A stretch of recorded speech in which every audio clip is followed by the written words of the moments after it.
जो ये wave optics की वीडियो नंबर 3 है। वीडियो नंबर 2 में मैंने आपको इंटरफेरेंस का एक आइडिया दिया था कि व्हाट इज़ इंटरफेरेंस। तो आंसर है कि इंटरफेरेंस हमेशा होता है, पर सस्टेन इंटरफेरेंस जो हमारी आंखों को दिखे उसके लिए डेफिनेशन लिखवा दी थी। When two light waves of same frequency and approximate same amplitude are superimposed at any place in a medium, then resultant wave will be formed, and in that resultant wave some points become bright and other becomes dark. This redistribution of intensity or energy is known as interference. तो interference को सबसे पहले young ने समझाया था उसके double slit experiment में। तो क्या था वो डबल स्लिट एक्सपेरिमेंट? एक पॉइंट लाइट सोर्स है, इस पॉइंट लाइट सोर्स के सामने एक हमने कार्डबोर्ड लिया, एक सिंपल कार्डबोर्ड लिया और उसमें लीनियर होल कर दिया। ऐसे कार्डबोर्ड में लीनियर होल कर दिया। अब वो जो लीनियर होल है ये एक लाइट सोर्स की तरह बिहेव करेगा, अभी हम देख लेंगे।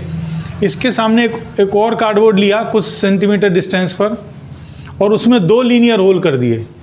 मतलब कार्डबोर्ड लिया, नाइफ से कट कर दिया पतला और बाहर आगे स्क्रीन रख दी वहाँ पर। ये पॉइंट लाइट सोर्स है। इस पॉइंट लाइट सोर्स से वेव प्रोड्यूस हुई, वेव फ्रंट्स मतलब वेव प्रोड्यूस हुई, क्रस्ट और ट्रफ प्रोड्यूस हुई। ये क्रस्ट है, ये ट्रफ है, ये क्रस्ट है, ये ट्रफ है। Alternately crust and trough produce हुए। ये स्फेरिकल वेव फ्रंट है। अब ये वेव फ्रंट जब यहाँ पर पहुँचा तो वेव फ्रंट का हर पॉइंट एक सेकेंडरी सोर्स ऑफ लाइट की तरह बिहेव करता है। तो ये एक लाइट सोर्स बन गया लीनियर। इससे सिलेंड्रिकल वेव फ्रंट्स प्रोड्यूस हुए और वो जो सिलेंड्रिकल वेव फ्रंट्स हैं जब उन्हें टॉप से देखेंगे तो वह सेमी सर्कल की फॉर्म में दिखाई देंगे। तो ये सिलेंड्रिकल वेव फ्रंट्स हम दिखा रहे हैं, crust trough, crust trough, crust trough, इस तरह से वेव प्रोड्यूस हो रही है। अब एक ही वेव फ्रंट यहाँ पहुँच रहा है और वही वेव फ्रंट यहाँ पहुँच रहा है, क्योंकि ये दोनों डिस्टेंसेस बराबर है। यहाँ से इस स्लिट की डिस्टेंस, यहाँ से इस स्लिट की डिस्टेंस इक्वल है, तो सेम वेव फ्रंट पहुँच रहा है। और उस सेम वेव फ्रंट के डिवाइडेशन से 2 लीनियर लाइट सोर्स मिल रहे हैं हमें। एक ये लाइट सोर्स मिल रहा है, एक ये लाइट सोर्स मिल रहा है। तो अगेन यहाँ से क्रस्ट और ट्रफ प्रोड्यूस होंगे और वो मतलब सिलेंड्रिकल वेव फ्रंट्स प्रोड्यूस होंगे। उन्हें टॉप से देखने पर वो सेमी सर्कल दिखाई देंगे और वो क्रस्ट और ट्रफ की फॉर्म में होंगे। तो इसमें आपको क्या करना है, एक क्रस्ट बना लिया इधर, एक क्रस्ट बना लिया इधर, एक बिल्कुल मिडिल में, बिल्कुल मिडिल में यहाँ से एक ट्रफ बना दिया, यहाँ से एक ट्रफ बना दिया। फिर क्रस्ट बनाया, उतनी डिस्टेंस पे यहाँ पे भी क्रस्ट बनाया। फिर ट्रफ बनाया, उतनी डिस्टेंस पे यहाँ पे भी ट्रफ बनाया। फिर क्रस्ट बनाया, उतनी डिस्टेंस पे यहाँ पे भी क्रस्ट बनाया। अब इस तरह से ये पैटर्न चल रहा है। ये पॉइंट देखिए, यहाँ पर एक का ट्रफ और दूसरे का ट्रफ कोइंसाइड कर रहे हैं। ट्रफ का मतलब ये वाली वेव कहेगी इस पॉइंट को कि तू 270 डिग्री पे जा, और सिमिलरली ये वाली वेव भी कहेगी 270 डिग्री पे जा। तो दोनों सेम फेज में हो गए। सेम फेज में होने की वजह से यहाँ पर हमें क्या दिखाई देगा, ब्राइट दिखाई देगा। ऐसे ही देखिए इस पॉइंट पर इसका क्रस्ट और इसका क्रस्ट कोइंसाइड कर रहे हैं, तो ये भी क्रस्ट और क्रस्ट, क्रस्ट का मतलब है ये बोल रहा है कि 90 डिग्री फेस पे जा, पहली वाली वेव, और सेकंड वाली वेव भी बोल रही है 90 डिग्री फेस पे जा। तो दोनों का फेस सेम होने की वजह से यहाँ पर अगेन ब्राइट दिखाई देगा। फिर ये ट्रफ और ट्रफ आपस में कोइंसाइड कर रहे हैं, फिर ये क्रस्ट और क्रस्ट आपस में कोइंसाइड कर रहे हैं। तो ये लीडिंग लाइन आगे यहाँ पर ब्राइट दिखाई देगी, इसे सेंट्रल ब्राइट बोलेंगे। This leading line makes central bright at on the screen, क्योंकि ये सारी लीड कर रही है लाइट्स, सारे ब्राइट पॉइंट्स को हमने लीड कराया है, तो सेंट्रल ब्राइट बन रहा है। ऐसे देखिए यहाँ क्रस्ट और trough, crust trough, crust trough coincide कर रहे हैं। तो क्रस्ट और ट्रफ के कोइंसाइड करने से एक का क्रस्ट का मतलब 90 डिग्री और ट्रफ का मतलब 270 डिग्री, तो ये अपोजिट फेज हो गया। अपोजिट फेज में होने की वजह से ये पॉइंट डार्क दिखाई देगा। फिर एक का क्रस्ट दूसरे के ट्रफ पे कोइंसाइड कर रहा है, डार्क। फिर एक का क्रस्ट दूसरे के ट्रफ पे कोइंसाइड कर रहा है, ये डार्क। तो ये हमें डार्क दिखाई देगा, इसको फर्स्ट डार्क कहेंगे। ऐसे यहाँ देखिए crust trough, crust trough, crust trough coincide कर रहे हैं, तो ये हमारा फर्स्ट डार्क हो गया, ऑल्टरनेटली इधर और इधर दोनों साइड।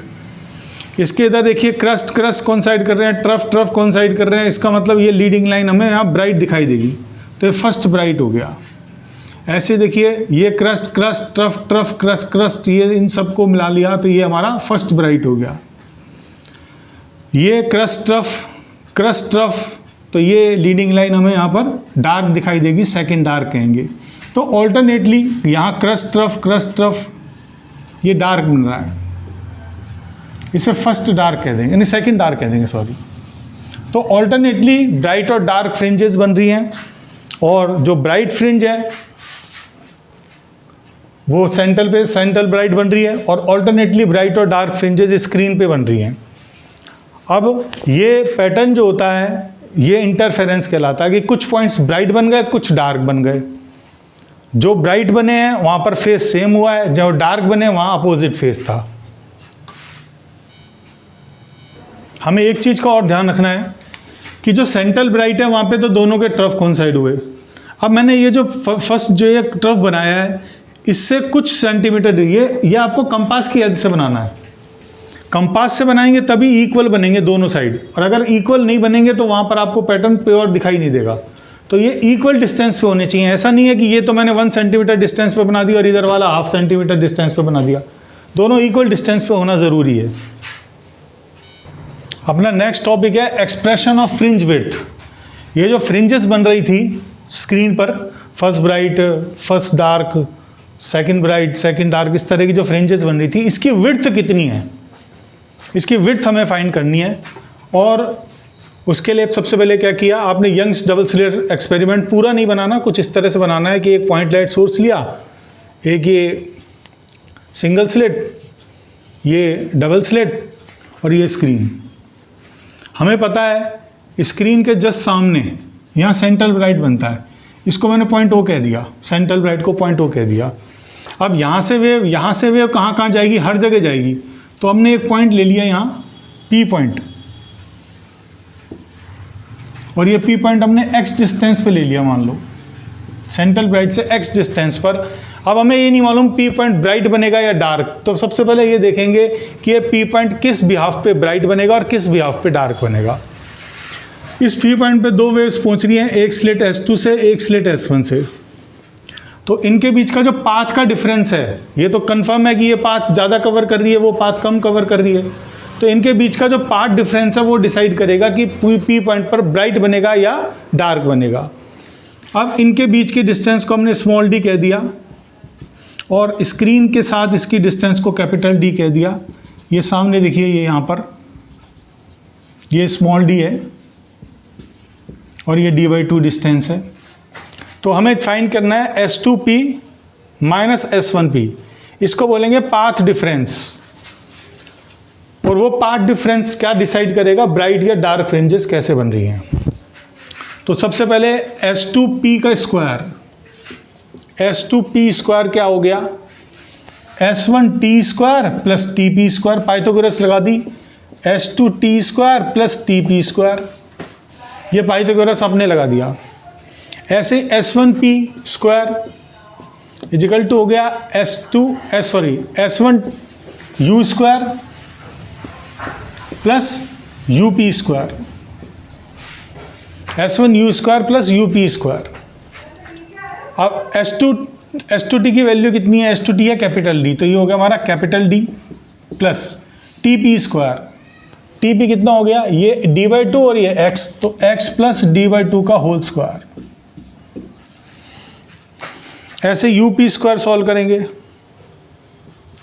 UP स्क्वायर कितना है, UP स्क्वायर हमारा X माइनस D/2 का होल स्क्वायर। तो यहाँ से S1P स्क्वायर आ जाएगा, ये तो कैपिटल D हो गया, प्लस X माइनस D/2 का होल स्क्वायर। ये S2P स्क्वायर और S1P स्क्वायर की वैल्यू आ गई। अब हम S2P स्क्वायर में से S1P स्क्वायर को माइनस कर रहे हैं, तो इसमें से इसको माइनस किया तो D square minus D square तो कैंसिल हो गया माइनस करते, और ये आ गया X प्लस D/2 का whole square, X plus D/2 का whole square minus X minus D/2 का होल स्क्वायर। इसको आगे फर्दर सॉल्व करेंगे तो आ जाएगा X square plus D square by 4 plus 2x into D by two minus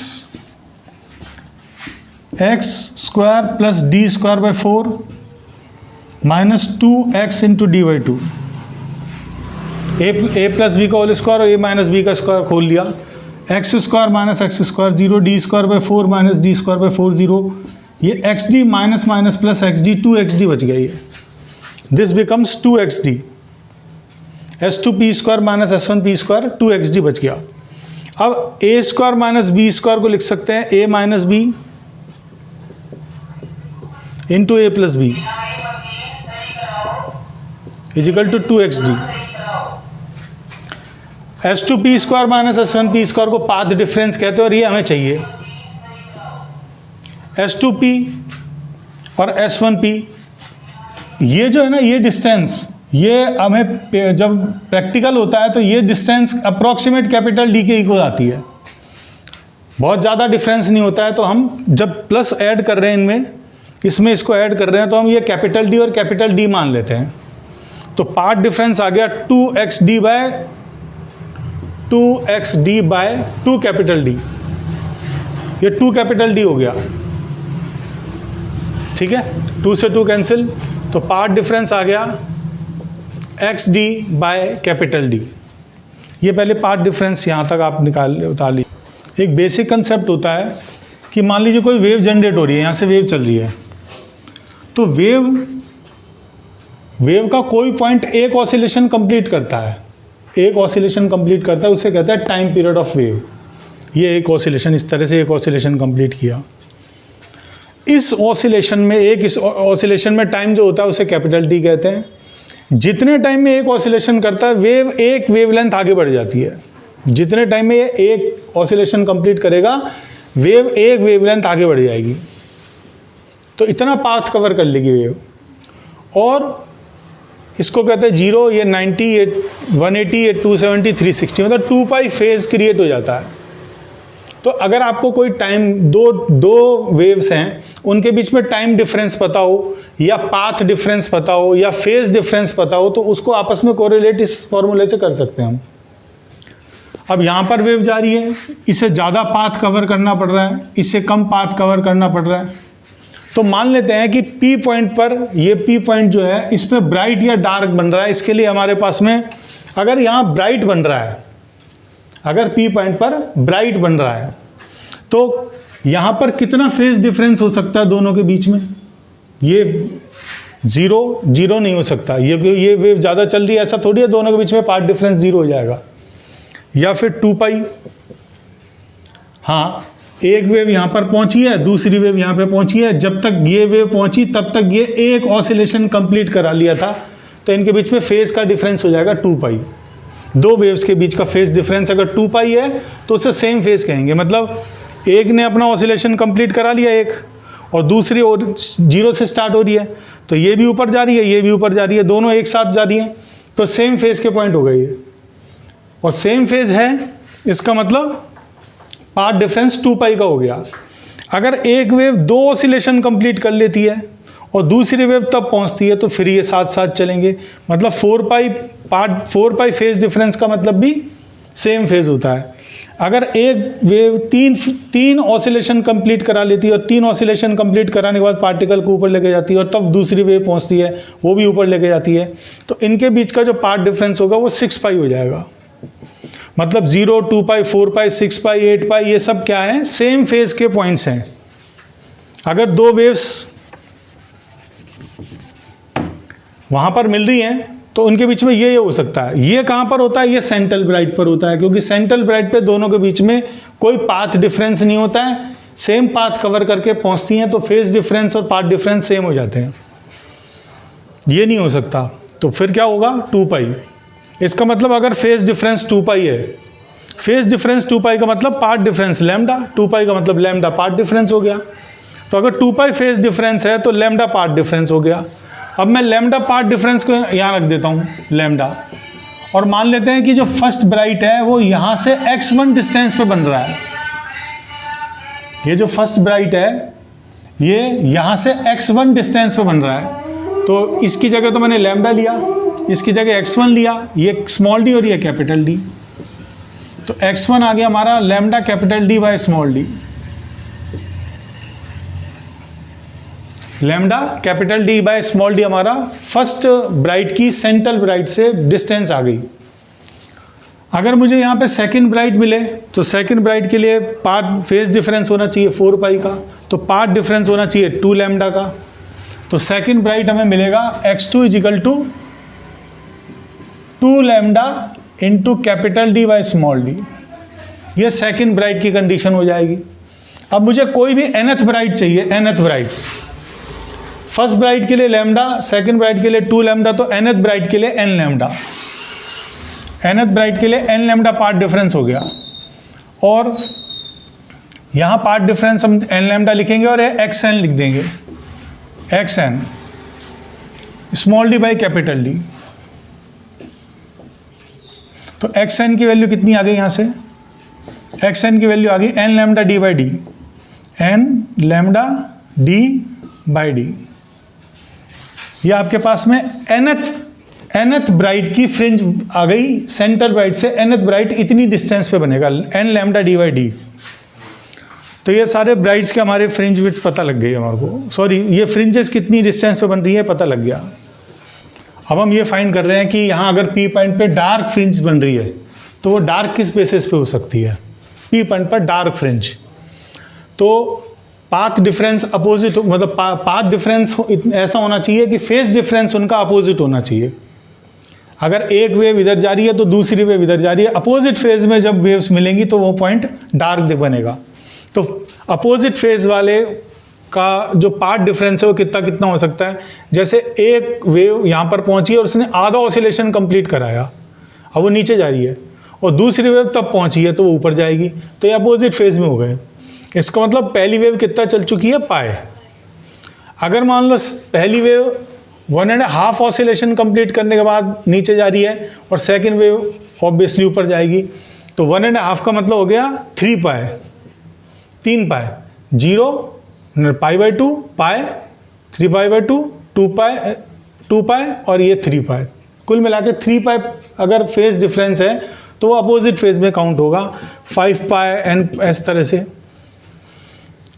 अब पाई का मतलब क्या होता है, पाई फेज डिफरेंस का मतलब है पार्ट डिफरेंस लैम्डा बाई 2, क्योंकि 2 पाई का मतलब लैम्डा, तो पाई का मतलब लैम्डा बाई 2, तो ये हो गया 3 लैम्डा बाई 2, ये हो गया 5 लैम्डा बाई 2। तो इनके हमें ऑब्वियस जो है पार्ट डिफरेंस पता लग रहे हैं। तो मान लेते हैं फर्स्ट ब्राइट यहाँ से x1 डिस्टेंस पे बना, फर्स्ट ब्राइट यहाँ पर x1 डिस्टेंस पे बना है, तो हमारे पास जो बेसिक फार्मूला था path difference is equal to X D by capital D. तो पार्ट डिफरेंस मैंने यहाँ पे लिया पाए, नहीं सॉरी पार्ट डिफरेंस पाई का मतलब लैम्डा बाई 2, पाई का मतलब तो फेज डिफरेंस होता है, उसके कॉरस्पॉन्डिंग पार्ट डिफरेंस हो गया लैम्डा बाई 2। ये lambda by 2 is equal to x1 dash, first bright मान लो x1 डैश डिस्टेंस पे बन रहा है, into small D by capital D. तो यहाँ से x1 डैश आ गया हमारा lambda capital D by 2 small D, lambda capital D by 2 small D हमारा फर्स्ट डार्क की कंडीशन आ गई। ऐसे सेकंड डार्क के लिए x2 डैश आ जाएगा 3 लैम्डा डी बाई 2d, क्योंकि जब सेकंड डार्क बनाएंगे तो हमारा पार्ट डिफरेंस हो जाएगा 3 लैम्डा बाई 2, यहाँ 3 लैम्डा बाई 2 रखेंगे, यहाँ x2 डैश लिखेंगे तो ये आ जाएगा। अब देखिए इसी के बिहाफ पे nth डार्क हो जाएगा लैम्डा डी बाई 2d, तो सब में आ ही रहा है, और सेकंड के अंदर यहाँ 3 आ रहा है, 1 के अंदर यहाँ कुछ भी नहीं आ रहा, तो मैंने लिख दिया 2n-1। जैसे यहाँ 1 रखा तो यहाँ 1 रख दो, x1 dash is equal to 2 into 1 lambda D by 2d। अगर आपको सेकंड डार्क की डिस्टेंस चाहिए तो 2 रख दो n की जगह, x2 dash is equal to 2 into 2 4-1 3 lambda D by 2d। तो nth डार्क की कंडीशन हमारे पास आ गई, xn dash is equal to 2n-1 lambda D by 2d। अब हम फ्रिंज विड्थ की बात कर रहे हैं।